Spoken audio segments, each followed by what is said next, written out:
ની અંદર ખાસ કોર્પોરેશનની કામગીરી શંકાસ્પદ એટલા માટે છે કારણ કે હમણાં તાજેતરમાં બોગસ ફાયર એનઓસી બાબતે ફરિયાદ પણ થઈ છે, આરોપીને જેલ હવાલે પણ કરવામાં આવ્યા છે.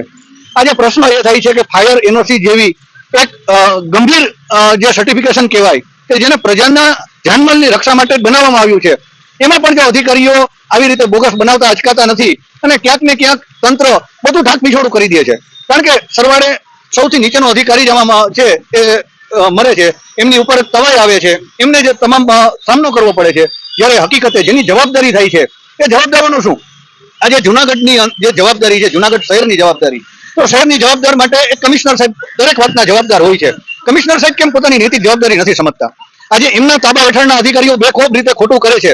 જુનાગઢની અંદર ઠેર ઠેર ગેરકાયદેસર ઇમારતોનો રાફડો ફાટી ગયો છે, છતાં કમિશનર સાહેબ કહે છે કે અમે મેપિંગ કરીએ છીએ, જીઓ મેપિંગ કરેલું છે, ગૂગલ મેપથી મેપિંગ કરેલું છે. અરે સાહેબ, સ્થળ ઉપર અમે તમને બતાવવા તૈયાર છીએ, કમિશનર સાહેબ એમની ચેમ્બર છોડવા તૈયાર નથી. શા માટે?